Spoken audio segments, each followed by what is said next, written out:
یہ لڑنے والی جماعت کی کارکنوں کی اس لشکر کی سامنا اور مقابلہ جب مومنون کے ساتھ ہوگا تو پھر رحماء بینہم کا فارمولہ زندہ رہے گا.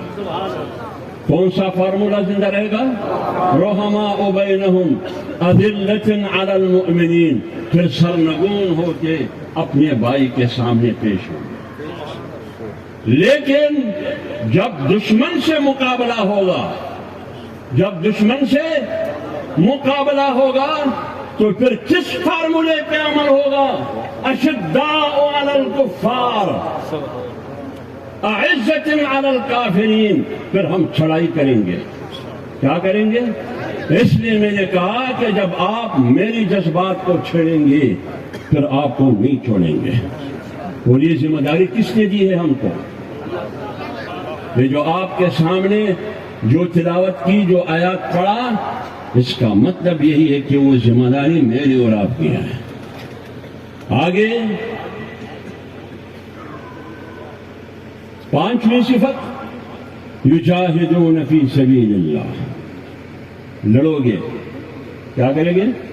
لڑو گے. ان مرتدین اور فتنہ ارتداد کے خلاف، ان منکرین ختم نبوت ہم لڑے. کس طرح لڑے؟ سن 1953 میں لاہور کے سڑکوں پر میری لاشیں گری. 10,000 بوڑھے نوجوان شہید ہوئے. کس مقصد کے لیے؟ ختم نبوت کے عقیدے کی تحفظ اور چوکیداری کرتے ہوئے. اس لاہور میں اس سرکار کی گولیاں ہم نے اپنے سینوں میں قائم ہے. آج بھی لاہور کو کوت کے وہ خون آپ کو ملے گی. اس کے نتیجے میں ہم نے لڑائی لڑی، کسی کو نہیں مارا، خود مرے، سر کٹوایا جیسے مولانا عماد الدین غوری نے کٹوایا. علماء کو معلوم ہوگا کہ سلطان محمد تغلق کے زمانے میں، سلطان تغلق کے زمانے میں اس کے دربار میں لوگ بیٹھے ہیں. وہ اتنا حکمرانی اور اقتدار اور کرسی کے نشے میں تھے. سلطان تغلق، اس دربار میں مولانا عماد الدین غوری بھی بیٹھے. تو سلطان نے کیا کہا؟ فارسی میں کہا، مفتی صاحب فارسی میں کہا، فیض خدا منقطع نیست، فیض خدا منقطع نیست، چرا باید کہ فیض نبوت منقطع شود، چرا باید کہ فیض نبوت منقطع شود. اگر کسی دعویٰ پیغمبری میں کند، تسلسل ہے، اگر کسی دعویٰ پیغمبری میں کند وہ معجزہ نماید، تصدیق میں کنید یعنی. حکمران نے مولانا عماد الدین کو کہا، کیا کہا کہ جب فیض خداوندی منقطع نہیں ہے، جب فیض خداوندی منقطع نہیں ہے تو فیض نبوت کیوں منقطع ہو؟ فیض نبوت کیوں منقطع ہو؟ اگر اب کوئی پیغمبری کا دعویٰ کرے اور معجزہ دکھائے، بتاؤ مولانا عماد الدین غوری، اگر اب کوئی پیغمبری کا دعویٰ کرے اور معجزہ دکھائیے، غوری بتاؤ، تو تم تصدیق کرو گے یا نہیں کرو گے؟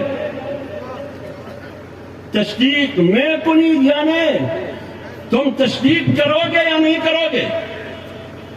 جیسے ہی مولانا غوری نے یہ سنی الفاظ، فوراً جواب میں سلطان تغلق کو مخاطب کر کے کہا، کیا کہا؟ اے بادشاہ گو مخور، اے بادشاہ گو مخور، اے بادشاہ گندگی مت کھاؤ. یہ کیا گند کھا رہے ہو تم؟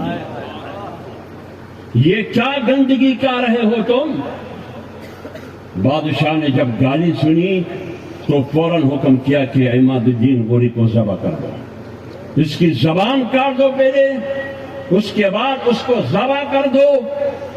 ان کو شہید کیا گیا. انہوں نے ختم نبوت کی چوکیداری کرتے ہوئے کلمہ حق کہتے ہوئے شہید ہوئے.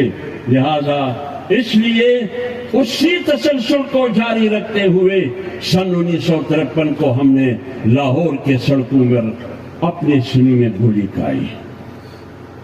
اور اگر آپ ایک بار پھر مسلمان قوم کو آزمانا چاہتے ہیں، علماء کو آزمانا چاہتے ہیں، آزماؤ. گھوڑا بھی حاضر، میدان بھی حاضر، آزماؤ. میں عام لوگوں کو کہتا ہوں تو پانچویں صفت یہ تھی کہ لڑو ان لوگوں کے ساتھ، ان کے خلاف لڑو.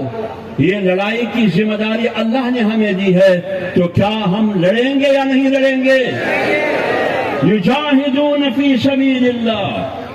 اللہ نے کہا یا ایھا النبی جاہد الکفار والمنافقین، اے میرے پیغمبر لڑو دین دشمنوں کے خلاف، وہ کافر ہو یا آستین کا سانپ ہو، دونوں کے خلاف لڑو. منافق آستین کا سانپ ہے. اور چھٹی بات، لا یخافون لومۃ لائم. اس لڑائی میں جب آپ اس فتنے کے خلاف لڑیں گے، اس لڑائی میں کسی کی گالی کی پرواہ نہیں کرنا. کوئی آپ کو ملامت کرے اس ملامتی کا پرواہ نہیں کرنا. آج ہمیں لوگ ملامت کرتے ہیں، کس نام سے؟ کوئی ہمیں انتہا پسند کہتے ہیں. جب میں ختم نبوت کی بات کرتا ہوں، میں ختم نبوت کے عقیدے کی تحفظ کی بات کرتا ہوں، تو مجھے انتہا پسند کہا جاتا ہے.